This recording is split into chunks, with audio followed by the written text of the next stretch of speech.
667쪽 30번 문제를 보겠습니다. 667쪽 30번 문제. 이 담보권 등기, 특히 저당권 등기는 무조건 출제가 된다고 생각하셔요. 다음 순환에는 이제 문제집 과정이죠. 맞아요. 그래서 다음 순환에는 뭘 나눠 드릴 거냐면, 우리 등기법에서 출제 확률이 아주 높은 테마가 있어요. 한 20개 정도 되는데, 20개 조금 넘는데, 그걸 이제 나눠 드릴 거예요. 문제를 나눠 드릴 건데, 아마 굉장히 유용하실 겁니다.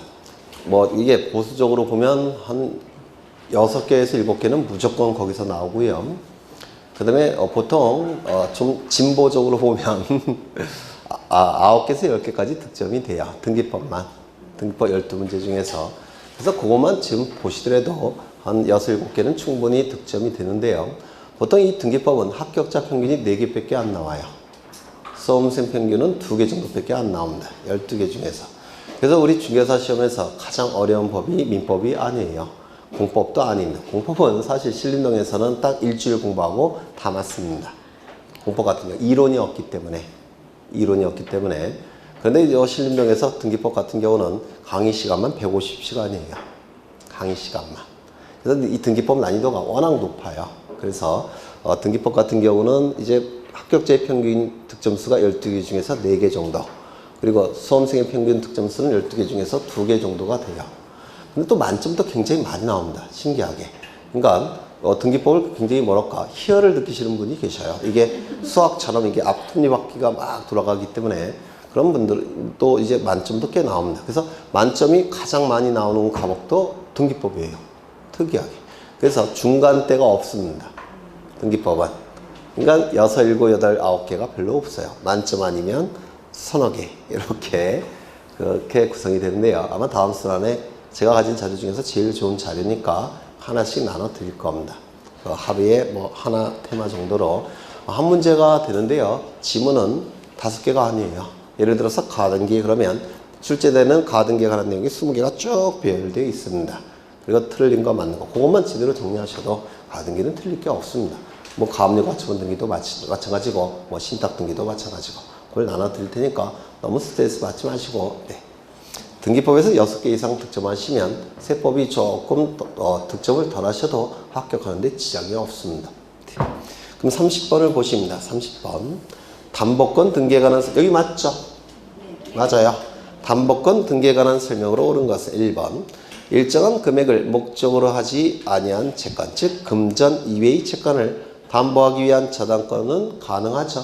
다만 등기부에 뭐가 기록돼야 될까요? 채권 평가에. 맞아요. 그렇지. 2번. 채권자가 수인인 근저당권 설정 등기를 하는 경우 채권자별로 채권채 금액을 구분하여 등기부에 기록한다. 기록하지 않는다. 기록하지 않는다. 3번. 채권 일부에 대한 대위 변제로, 대위 변제는 채권 양도로 본다고 했죠. 대위 변제로 인한 저당권 일부 이전 등기는 불가능하다. 10억의 채권이 있는데 제3자가 5억 원을 변제했다는 겁니다. 대위 변제했다는 겁니다. 그러면 10억 원에서 5억 원은 채권이 넘어가겠죠. 그러면 양도인은 아닌가 그 저당권자는 2분의 1 저당권을 가질 테고 대위 변제자도 2분의 1을 갖겠죠. 따라서 양도액이 기록돼야지만 그 양도액이 기록돼야지만 그 저당권의 지분이 결정이 될 겁니다. 여튼 저당권 일부 이전 등기는 가능해요. 2분의 1씩 갖게 될 겁니다. 4번.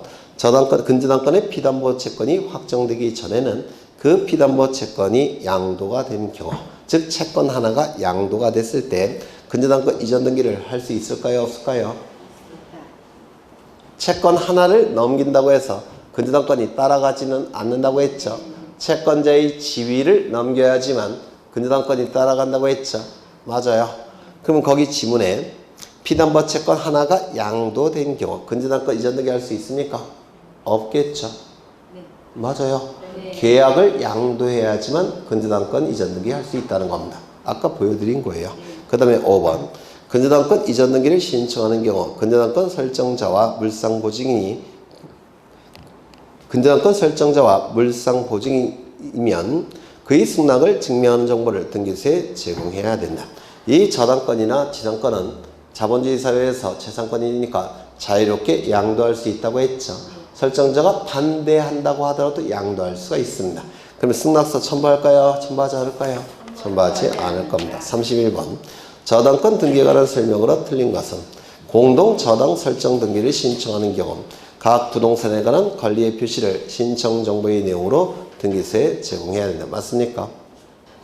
공동 저당이 뭐예요?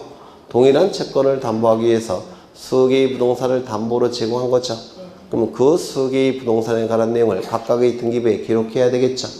따라서 신청 정보의 내용을 각 부동산에 관한 권리의 표시를 신청 정보에 기록을 해야 됩니다. 이거 뭔 말인지 아십니까? 모르시는 것 같은데. 여기 100번지 토지가 있고요. 그 다음에 200번지 토지가 있습니다. 시가는 7억, 시가는 3억이에요. 갑소유고 이것도 갑소유이더라는 겁니다. 갑이 을로부터 돈을 빌려요. 얼마를? 10억 원을.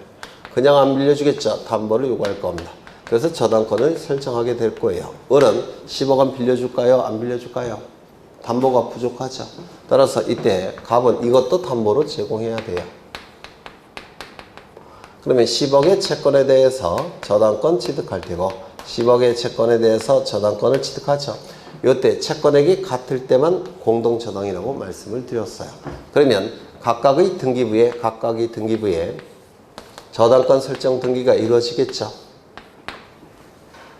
물부에 이렇게 저당권 설정 등기가 이루어지지 않겠습니까? 저당권 설정, 그 다음에 을 10억 이렇게 기록되겠죠. 여기도 1번 저당권 설정, 을 10억 이렇게 기록이 되겠죠. 그러면 이쪽 등기부에는 이 부동산에 관한 내용도 기타 칸에 기록해야 돼요.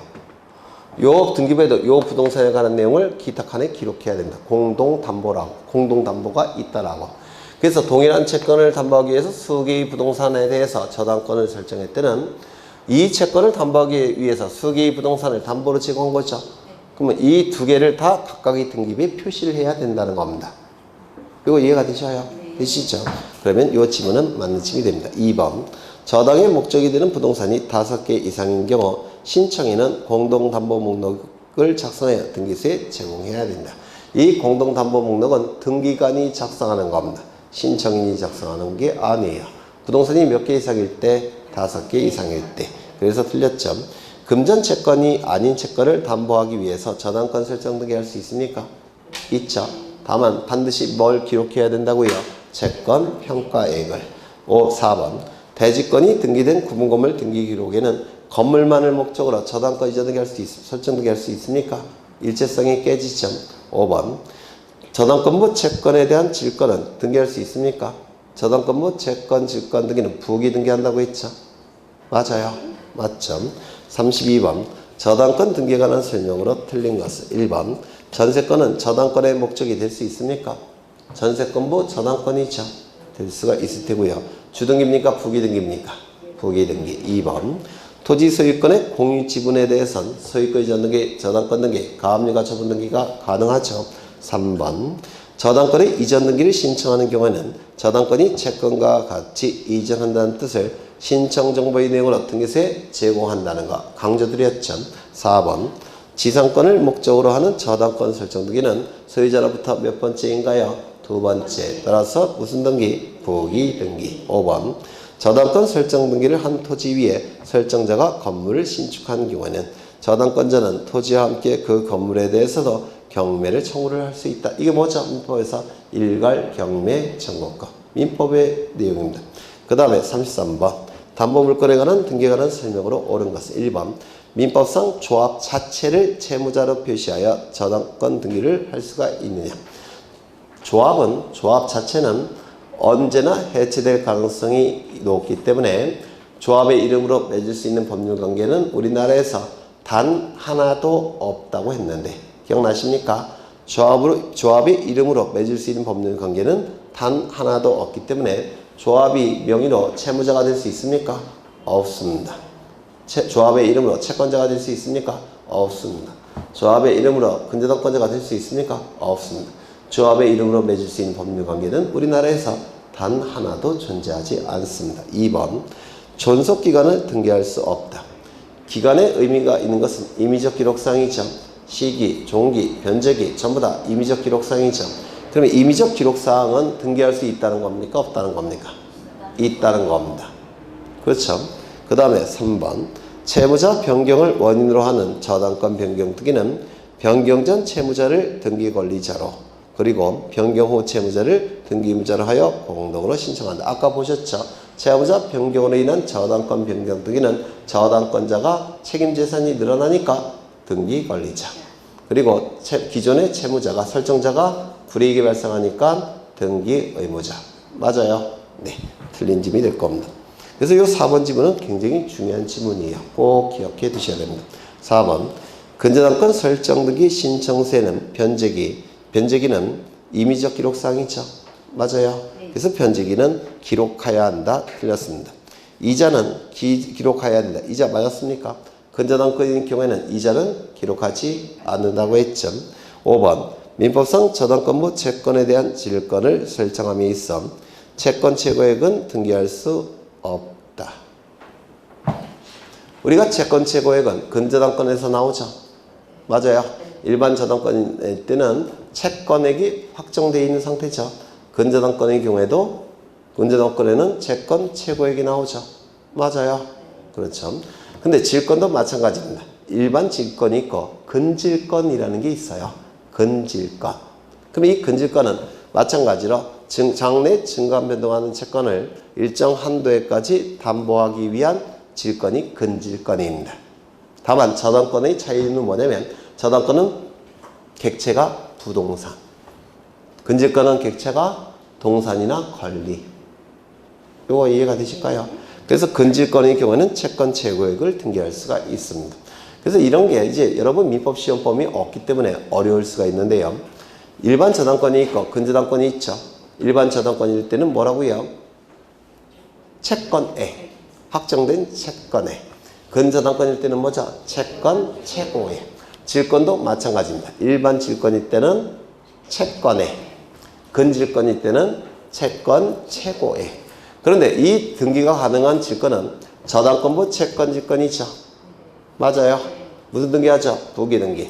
그러면 저당권부 채권 근질권이라는 게 있습니다. 저당권부 채권 근질권. 이거는 채권액이 아니라 뭐가 되죠? 채권 최고액.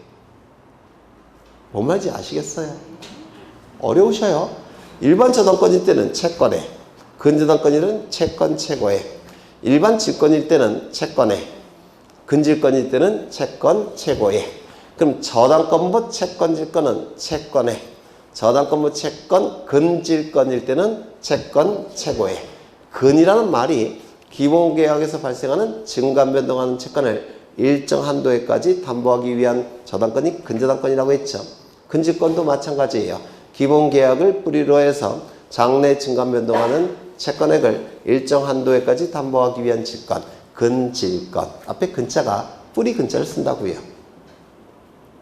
모르겠습니다. 그 다음에 넘어가겠습니다. 34번. 등기에 관한 내용으로 틀린 것은 1번. 등기관이 소유권 일부 이전 등기할 때는 이전되는 지분을 기록해야 되겠죠. 그렇죠. 공유지분은 기록해야 되죠. 2번. 주택 임차권 등기 명령에 따라 임차권 등기가 된 경우 그 등기에 기초한 임차권 이전 등기 할 수 있습니까? 없습니까? 있어요? 없어요? 잘 모르시겠어요? 네, 아무리 강조해도 별로 항상 기억을 못 하시네요. 이해는 돼요. 왜냐면 민계공 하신이라고. 네. 이해는 하지만 용서할 수는 없어요. 갑은 이러한 주택을 가지고 있습니다.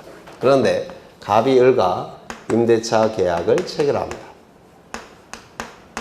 그러면 이 을은 임차권을 취득하겠죠.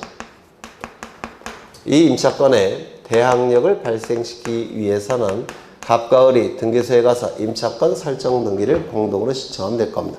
근데 갑이 을에게 등기해줘요? 안 해줘요? 안 해주죠. 그래서 혼자서 대항력을 발생시키는 방법이 있는데 점유를 하고 주민등록을 갖추게 되면 이 길 0시부터 임차권에 뭐가 발생합니까? 대항력이 발생합니다. 그런데 이 임대차 계약의 존속기간이 종료가 됐다는 겁니다. 존속기간이 종료가 됐다면 임차보증금은 어떻게 돼야 될까요? 임차보증금은 반환이 돼야 되겠죠. 그런데 임차보증금이 반환되지 않은 상태입니다. 그런데 문제는 뭐냐면 임대차 존속기간이 종료가 됐으니까 이사를 가야 되겠죠. 그래서 이 을은 병과 병의 주택에 대해서 임대차 계약을 체결합니다. 그러면 이 주택에 대해서 임차권이 발생하겠죠. 그러면 이 주택에 대한 임차권의 대항력을 발생시키기 위해서는 이쪽을 점유해야 되고 이쪽에 주민 전입신고를 해서 주민등록을 갖춰야 되겠죠. 그러면 이 주택에 대한 임차권의 대항력이 발생을 할 겁니다. 문제는 이쪽 주택을 점유하게 되면 이쪽의 점유는 어떻게 되죠? 상실. 전입신고를 해서 이쪽에 주민등록을 갖추게 되면 이쪽의 주민등록은 어떻게 되죠? 이탈. 이탈이라는 걸 써요. 우리 민법에서. 그러면 여기 점유도 상실했고 주민등록도 이탈이 됐으니까 대항력은 소멸되겠네요. 그렇죠. 그럼 대항력이 있을 때도 보증금이 반환이 안 됐는데 대항력까지 상실이 돼버리면 보증금을 돌려받을 가능성은 더 떨어집니다. 맞죠? 그럼 이사를 가더라도 대항력을 유지시키면서 이사를 가야 될 겁니다. 대항력을 유지시키는 방법은 갑과 을이 등기소에 가서 임차권 등기하면 안 돼요. 왜냐면 갑과 을이 등기소에 가서 하는 임차권 등기는 접수 시점부터 대항력이 발생합니다. 기존의 대항력은 다 소멸이 돼요. 그래서 기존의 대항력을 유지시키는 방법이 있는데 그게 바로 임차권 등기 명령을 신청하는 겁니다. 법원에 임차권 등기 명령을 신청을 하면 임차권 등기 명령을 신청하게 되면 법원에서는 임차권 등기 명령을 결정을 해줍니다. 그런데 이 결정이라는 건 재판의 일종인데요. 이때 결정을 하지 않고 판결을 하는 경우도 있어요. 그럼 결정과 판결의 차이는 뭐냐면 판결은 대립되는 두 당사자, 즉 원고와 피고 간의 법적인 분쟁이 있을 때 여기에 대한 법원의 재판을 판결이라고 부릅니다. 원고와 피고가 있어야 돼요. 즉 법적인 대립되는 두 당사자가 있어야 됩니다. 결정은 원고 피고가 없습니다. 대립되는 두 당사자가 없어요. 그래서 누군가 법원에 요구를 하면 즉 신청하게 되면 거기에 대한 법원의 판단을 결정이라고 얘기합니다. 두 개 다 재판의 일종인데 대립되는 두 당사자가 있을 때 대립되는 두 당사자가 없을 때 이렇게 달라집니다. 이때 갑이 을에게 이렇게 얘기합니다. 나는 너한테 임차보증금을 이미 반환을 했는데 왜 딴소리 하냐 이렇게 얘기할 수 있습니까? 있어요 없어요? 임차보증금 나는 이미 줬다 이렇게 얘기할 수 있지 않습니까? 그러면 임차보증금에 대해서 갑과 을은 대립되는 두 당사자예요. 그러면 이때 임차권 등기명령을 신청하면 법원은 결정하는 게 아니라 판결로 재판을 합니다. 대립되는 두 당사자가 있으니까. 근데 이런 경우도 있어요. 나는 갑은 을에게 임차보증금을 반환하지 않았다. 나는 너에게 돈을 준 적은 없다. 주고 싶은데 가진 돈이 없다. 배째라 이렇게 얘기하는 경우도 있겠죠. 맞아요. 그때는 대립되는 두 당사자가 없어요. 이때는 결정의 형식으로 나옵니다. 차이점은 뭐냐면 판결의 형식으로 나올 때는 판결을 선고한 때 요 임차권 등기 명령의 효력이 나타납니다. 결정의 형식으로 나왔을 때는 고지한 때 효력이 발생하게 돼요. 소송법에서. 되셨나요? 네. 별게 다 출제하고 있죠. 여튼 원칙은 결정입니다. 결정이 났으면 법원은 등기소에 임차권 등기 명령을 촉탁합니다. 만약에 이 부동산이 미등기라고 한다면 등기관은 직권으로 보존 등기를 합니다. 미등기 부동산이라고 한다면 그리고 나서 촉탁에 의해서 임차권 등기를 실행하게 됩니다. 이 임차권 등기는 명령에 의한 등기가 아니라 촉탁에 의한 등기라는 거 꼭 기억해 두셔야 돼요. 명령에 의한 등기가 아니라 촉탁입니다. 명령이라는 용어는 쓰고 있지만 명령에 의한 등기는 아니에요. 촉탁 등기라는 거 기억해 두셔야 돼요. 되셨을까요? 그러면 이제 법원의 촉탁에 의해서 을의 이름으로 임차권 등기를 했습니다. 그런데 을은 임차권자로서 이 주택을 사용 수익할 수 있을까요? 없을까요? 없어요. 왜요? 임대차 존속기간이 종료가 됐기 때문에 사용 수익 권리로서의 임차권은 존재하지 않습니다. 그럼 이 임차권 등기의 의미는 뭐냐면 임차보증금을 담보하는 기능만 수행합니다. 임차보증금을 반환받을 목적으로 하는 등기니까 임차보증금을 담보하는 기능만을 수행합니다.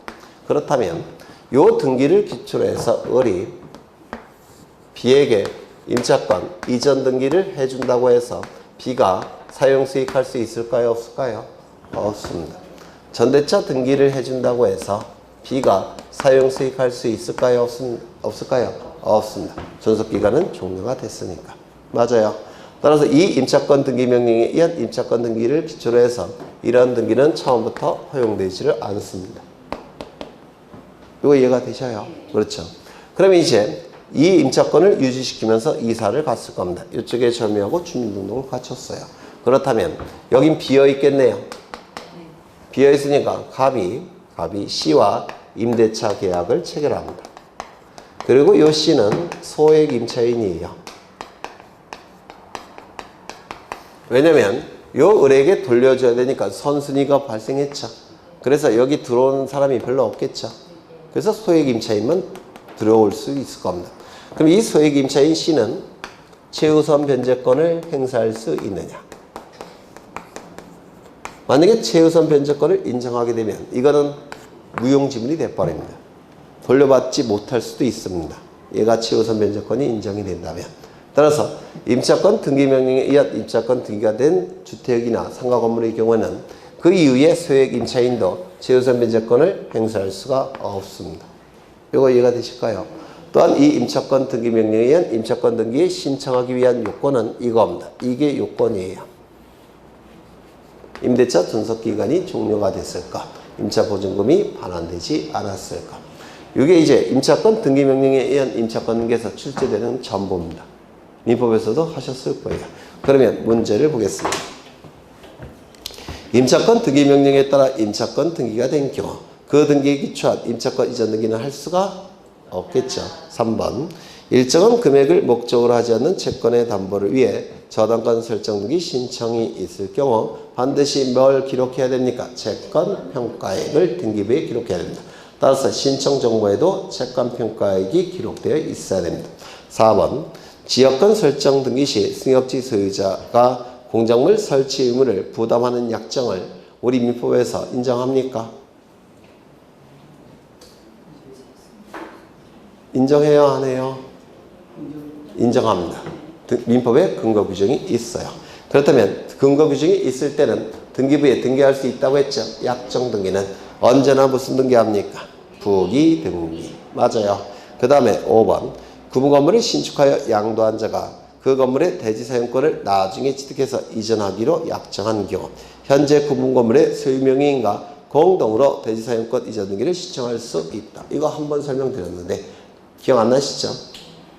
네, 보겠습니다. 기억 안 나시니까 워낙 어려운 내용이에요. 워낙 어려운 내용이어서 기억 안 나실 수도 있습니다.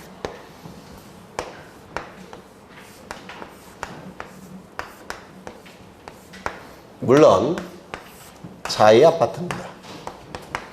내년엔 꼭 바꿔야지. 천일동이고요. 101호, 202호, 303호입니다. 이때 이 자이 아파트는 GS건설이 건설을 했을 겁니다. 그러면 GS건설은 303호를 건설한 다음에 303호 분양할 수 있겠죠? 맞아요. GS건설이 누구에게 분양했느냐면 갑에게 분양을 합니다. 그러면 이 갑은 새로운 구분건물 소유자가 되죠. 구분건물 소유자는 구분건물 소유하기 위해서는 그 건물이 들어서 있는 대지사용권이 있어야 돼요. 대지사용권도 갑은 같이 취득해야 되겠죠. 이 대지사용권은 303호 소유자만 갖는 게 아니라 9명이 다 가져야 되죠. 전유 부분 면적 비율로 결정이 된다고 했습니다. 그렇다면 GS건설은 9분의 1도 갑에게 넘겨줘야 되겠죠. 대지사용권 이전 등기를 해줘야 됩니다. 맞아요. 이때 보통 분양을 받은 자가 보존 등기하는 경우도 있고요. 분양을 하는 건설회사가 보존 등기한 다음에 이전 등기하는 경우도 있어요. 그건 회사의 정책에 따라서 달라지는 겁니다. 회사의 정책에 따라서 이 경우는 GS건설이 보존 등기한 다음에 분양을 받은 자에게 이전 등기하는 정책에 따라서 이걸 설명하는 겁니다. GS건설이 보존 등기한 다음에 이전 등기 분양을 받은 자에게 되셨나요? 그런데 이런 경우가 있습니다. 이 토지가 아직 합병 절차를 완료시키지 못했습니다. 수용 보상금 때문에. 그럴 수 있죠. 합병 절차가 끝나지 않았으니까 지적 공부는 정리가 됐을까요? 정리가 안 됐을까요? 아직 안 됐겠죠. 지적 공부가 정리되지 않았다면 보존 등기도, 토지의 보존 등기도 아직 못했을 겁니다. 그렇다면 이 GS건설은 303호만 넘길 수밖에 없겠죠.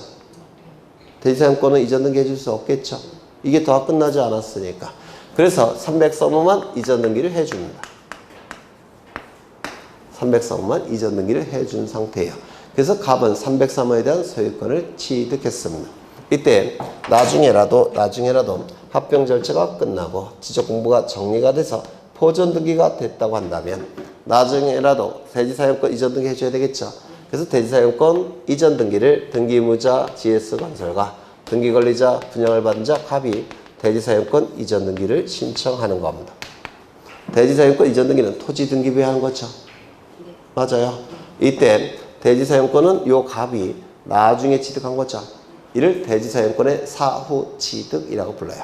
대지사용권을 어쩔 수 없이 사후에 취득한다는 뜻입니다. 이때 대지사용권을 사후 취득하는 자는 대지권 등기도 같이 신청해야 됩니다. 그리고 두 개의 등기는 동시 신청해야 됩니다. 그래서 설명드린 적이 있어요. 다시요. 대지사용권 이전 등기를 나중에 취득하는 자는 대지권 등기도 같이 신청하고 두 개의 등기는 동시 신청하는 겁니다. 요거는 토지 등기부에 이전 등기하는 것이죠. 이거는 어느 등기부 하는 건가요? 대지권 등기, 건물 등기부, 표제부, 하단부. 맞아요. 네. 이런 경우도 있습니다. GS건설이 이 토지 위에 자유아파트를 짓고 싶어요. 현재 이 토지 소유자는 A입니다. 그래서 GS건설이 A로부터 토지를 매입해서 이 건물을 짓고자 합니다. 그래서 매매 협상 과정이 진행되는 도중인데 대금이 아직 결정이 되지 않았습니다. 그래서 차일피일 미뤄지기 때문에 GS건설은 A의 동의 승낙을 받아서 일단은 건물을 짓기 시작합니다. 그럴 수 있겠죠. 소유자의 동의를 받아서 건물을 지었습니다. 그런데 건물이 다 완성됐음에도 불구하고 아직 대금에 대해서 결정이 아직 안 났습니다. 그럴 수 있습니까? 그래서 자금을 마련하기 위해서 GS건설은 일단 건물을 분양합니다. 그래서 303호에 대한 이전 등기를 갑에게 갖춰줬습니다. 그 다음에 이제 대금이 결정이 돼서 A로부터 토지 소유권을 취득했다는 겁니다. 그럼 A로부터 토지 소유권을 취득했다면 GS건설은 대지사용권 9분의 1을 을에게, 갑에게 이전 등기해야 되겠죠. 그럼 이때도 갑은 대지사용권을 사후에 취득하나요? 맞아요. 그래서 대지사용권 이전 등기를 사후에 해야 될 겁니다. 공동으로. 이때 갑은 무슨 등기도 같이 신청한다고요? 대지권 등기도. 두 개의 등기는 동시 신청. 그러면 질문을 보겠습니다. 구분 건물을 신축하여 양도한 GS건설이 누구에게? 갑에게. 그 건물의 대지사용권을 나중에 취득해서 이전하기로 약정한 경우 현재 구분 건물 소유명의인 갑과 공동으로 대지사용권에 관한 이전 등기를 나중에 신청할 수도 있다. 이걸 대지사용권의 사후 취득이라고 불러요. 그럼 대지사용권을 취득하는 자는 무슨 등기도 같이 신청한다고요? 대지권 등기도 동시에 신청하는 겁니다. 대지사용권 이전 등기는 권리에 관한 등기니까 공동신청 토지등기부에, 대지권 등기는 구분건물 등기부, 표제부, 하단부에 하는 등기니까 표제부 등기죠. 단독신청. 두 개의 등기는 동시신청. 35번 틀린 것은 등기관이 승역지 등기기록에 지역권 설정에 등기를 할 때는 지역권 설정의 목적을 기록해야 된다. 이 지역권 등기는 목적과 범위를 기록하는 거 맞습니까? 맞겠죠. 2번 유역지 소유권이 이전되면 지역권은 별도의 등기 없이 이전된다. 지역권 이전 등기라는 건 존재합니까? 존재하지 않습니까? 존재하지 않죠. 3번 지역권 설정 등기는 승역지 소유자를 등기문자, 유역지 소유자를 등기권리자로 하여 공동으로 신청함이 원칙이다. 맞겠죠.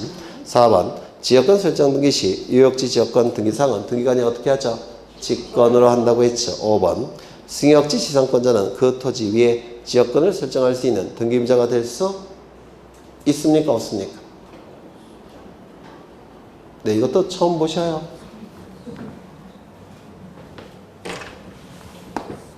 도로는 이렇게 나 있고요. 여기 두 필지 토지가 존재합니다. 100번지 소유자 갑, 101번지 토지 소유자 을. 갑이 을에게 지역권을 설정해 줍니다. 지역권 설정의 목적은 통행이었습니다. 통행 지역권이 설정이 됐어요. 그런데 이 지역권이라는 권리는 두 토지 간의 이용 관계를 조절하는 권리입니다. 맞아요. 두 토지 간의 이용 관계를 조절하는 권리니까 이용권이 있는 자는 지역권 설정해 줄 수도 있고 이용권을 가지고 있는 자는 지역권을 설정받을 수도 있습니다. 여기서 이용권은 용익물권과 용익채권이 임차권을 얘기하는 겁니다.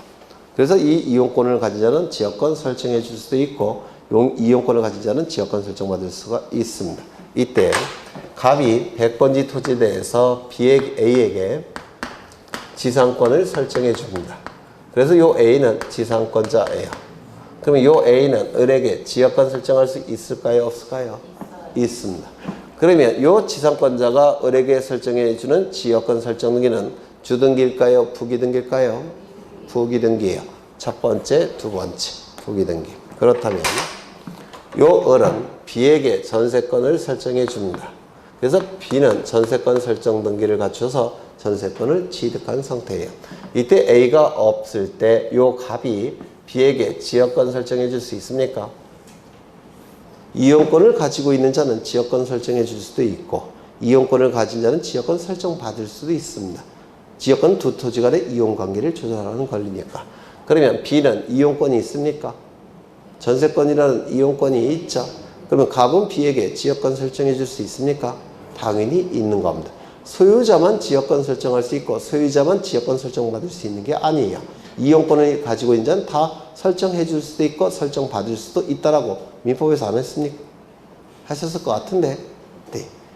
이거 가능해요? 불가능해요? 가능합니다. 주등기일까요? 부기등기일까요? 주등기. 왜? 갑에서 첫 번째 도출됐으니까. 맞아요. 그러면 갑이 A에게 지상권을 설정해 줬고 을도 B에게 전세권을 설정해 줬습니다. 그러면 A는 B에게 지역권 설정해 줄 수 있습니까? 당연히 설정할 수 있죠. 이용권을 가지고 있고 이용권을 가지고 있으니까. 그러면 A가 B에게 설정해 주는 지역권 설정 등기는 주등기이겠습니까? 부기등기겠습니까? 부기등기 첫 번째, 두 번째 부기등기. 맞아요. 그렇죠. 그러면 지문을 보시면 승역지 지상권자는 이용권을 가지고 있는 자죠. 그 토지 위에 지역권 설정할 수 있는 등기임자가 될 수 있다, 없다? 있다. 유역지 전세권자도 이용권을 가지고 있는 자니까 등기권리자, 지역권의 등기권리자가 될 수 있겠죠. 네. 그 다음에 36번. 집합건물 등기에 관한 설명으로 옳은 것은 1번. 등기관이 구분건물의 대지권 등기를 하는 경우에는 건축물 대장 소관청의 족탁으로 대지권의 목적인 토지 등기 기록에 소유권, 지역권, 전세권, 임차권이 대지권이라는 뜻을 기록해야 된다. 대지권이라는 뜻의 등기는 토지 등기부에 하는 것이죠. 이 토지 등기부에 대지권이라는 뜻의 등기를 등기관이 어떻게 하죠? 해당 부의 직권으로 하는 거죠. 기억나셔요? 직권에 의한 등기니까 어디가 틀렸습니까? 소관청의 촉탁이 틀렸죠. 그리고 이 대지권은 4개의 권리가 대지권이 될 수 있죠. 소유권, 지상권, 전세권, 임차권. 지역권은 대지권이 될 수 있습니까? 없겠죠. 2번. 구분 건물로서 대지권 변경이 있는 경우에는 구분 건물의 소유권의 등기 명의는 한 동의 건물에 속하는 다른 구분 건물의 소유권의 등기 명의를 대비하여 대지권의 변경 등기를 신청할 수 있다. 이 구분 건물 등기부 표제부는 동시에 작성이 되고 변경도 동시에 변경이 되고 말소도 동시에 말소됨이 원칙이라고 했는데 기억나셔요? 그러면 대지권이 9분의 1에서 10분의 1로 바뀌었다면 303호 소유자는 자신의 대지권 변경 등기를 직접 신청하고 나머지 표제부에 기록되는 대지권 변경 등기를 소유자를 대위해서 신청하고 두 개의 등기는 동시에 신청하겠죠. 이거 이해가 되셔야 됩니다. 3번. 대지권에 대한 등기로서 효력이 있는 등기군 대지권 등기예요. 그리고 대지권 등기는 어디에 기록하는 등기죠? 구분건물 표제부 하단부에 기록하는 등기죠. 이 대지권 등기와 대지권의 목적인 토지 등기 기록 중 해당 부에 한 등기. 이거는 토지 등기부에 하는 등기네요. 그럼 대지권 등기, 구분건물 등기부, 표제부, 하단부에 하는 대지권 등기와 토지 등기부, 해당 부에 하는 어떤 권리에 관한 등기에 우열이 문제가 될 때 서로 다른 등기부니까 순위번호 갖고 판단할 수는 없죠. 뭐 갖고 판단할까요? 접수번호. 접수번호. 그 다음에 4번. 구분건물 등기기록에 대지권이 등기된 후 건물만에 관한 저당권 설정 계약을 체결한 경우 그 설정 계약을 원인으로 구분건물에 관한 저당권 설정 등기만 할 수 있습니까? 일체성이 깨지죠. 안 된다고 했습니다. 5번.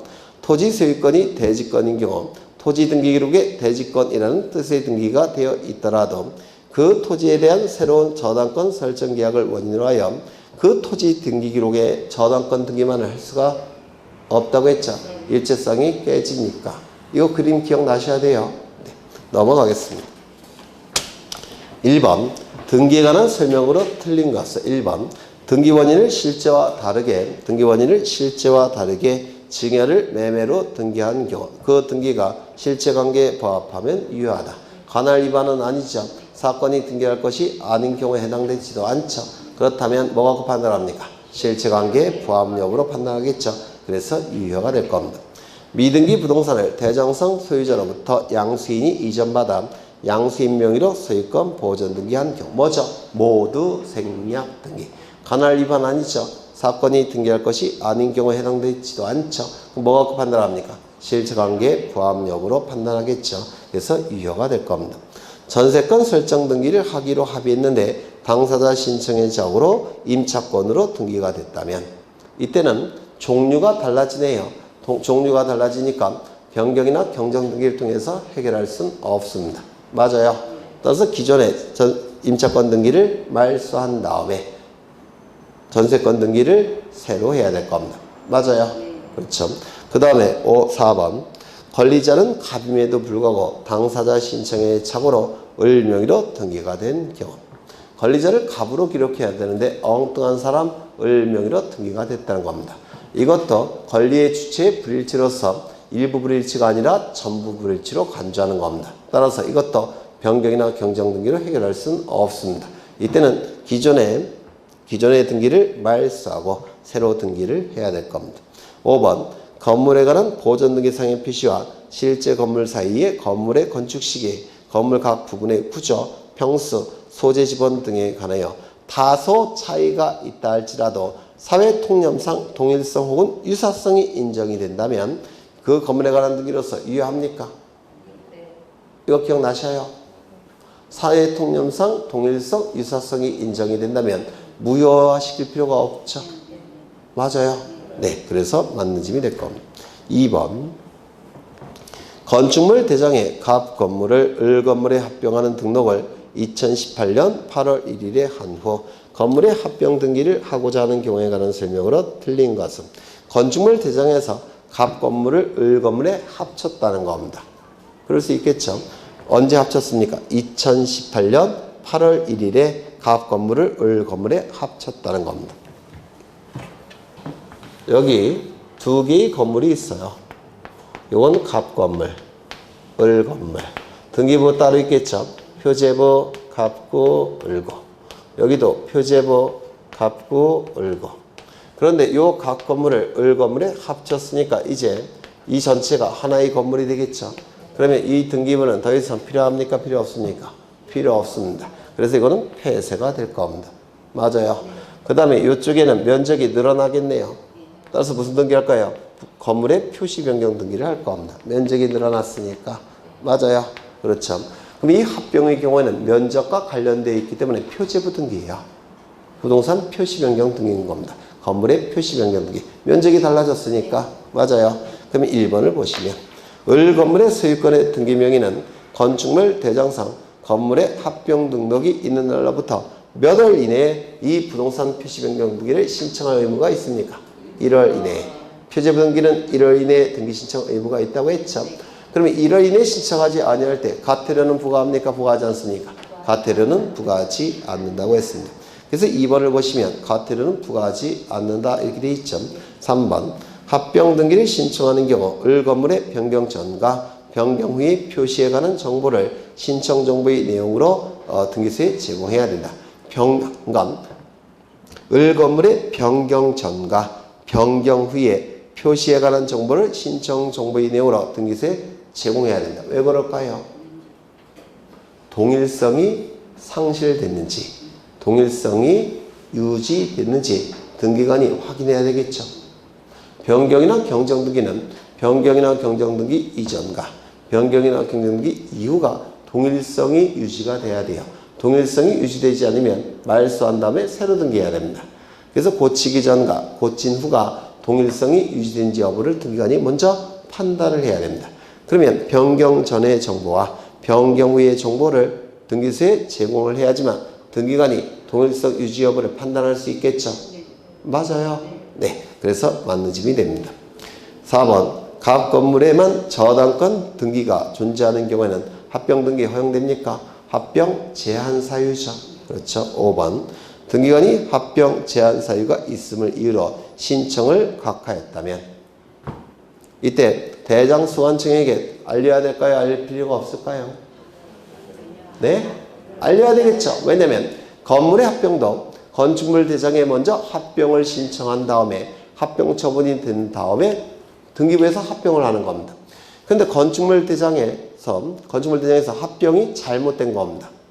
맞아요. 합병 제한 사유가 있었으니까. 그러면 등기관은 합병 등기를 각하하면서 대장수관청에 알립니다. 니네도 무효화시키라고. 이거 이해가 되셔요? 네. 그래서 맞는 짐이 될 겁니다.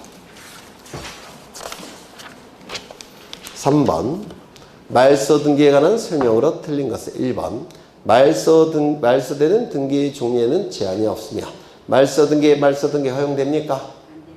모든 등기는 말소의 대상이 될 수 있지만 하나는 말소시킬 수 없죠. 뭐죠? 말소 회복 등기. 그럼 말소 등기에 말소 등기는 말소 등기할 수가 없다고 했죠. 대신 무슨 등기 한다고 했습니까? 말소 회복 등기. 2번 말소 등기는 기존의 등기가 원시적 후발적 원인에 의하여 등기상 첨부가 부적법할 것을 요구한다. 말소 등기는 등기상 첨부가 부적법하게 존재할 때 전부를 없애는 등기가 말소 등기죠. 따라서 일부가 부적법하게 존재할 때는 말소 등기할 수가 없습니다. 일부가 부적법하게 존재할 때는 일부 불일치로 간주해서 변경 등기나 경정 등기로 처리하는 겁니다. 전부가 부적법하게 존재할 때만 말소 등기할 수가 있습니다. 이때 부적법하게 존재하된 이유는 따집니까? 따지지 않습니까? 따지지 않아요.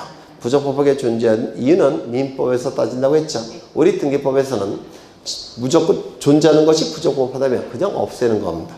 부적법하게 된 이유는 원시적 이유건 후발적 이유건 실체적 이유건 절차적 이유건 전부 다 민법에서 따지는 겁니다. 따라서 이 지문은 맞습니까? 틀렸습니까? 네? 맞아요? 틀려요? 맞았겠죠? 네. 3번 농지를 목적으로 전세권 설정 등기가 실행된 경우 등기관은 이를 직권으로 말소할 수 있다. 농지에 대해서는 소작제 금지의 취지를 받아들여서 전세권 등기는 절대로 허용하지 않는다고 했죠. 사건이 등기할 것이 아닌 경우에 해당되니까 당연무효 직권말소 이의신청의 대상이 될 겁니다. 4번 피담보 채무의 소멸을 이유로 근저당권 설정 등기가 말소되는 경우 채무자를 추가한 근저당권 등기의 변경의 부기등기는 직권으로 말소된다. 이 근저당권 변경 등기는 부기등기라고 되어 있죠. 맞아요. 그러면 주등기가 말소가 되면 부기등기는 존재할 수 있습니까? 없죠. 주등기가 말소가 되면 부기등기는 등기관이 직권으로 말소하게 됩니다. 5번 말소 등기 신청의 경우에 등기상 이해관계 있는 제3자란 등기 말소로 인하여 손해를 입을 우려가 있다는 것이 등기 기록에 의하여 형식적으로 인정되는 자를 말한다. 맞습니까? 등기상 이해관계 있는 손해 여부로 판단하는데 손해 여부는 등기부만 갖고 형식적으로 판단한다고 했죠. 그래서 형식적 맞는 지문입니다. 실질적이라는 문구가 나오면 틀린 지문이에요. 실질적 판단은 민법에서 다루는 겁니다. 우리 등기법은 등기만 넣고 형식적으로 판단합니다. 되셨을까요? 네. 여기까지 보고 좀 쉬죠. 네, 좀 쉬겠습니다.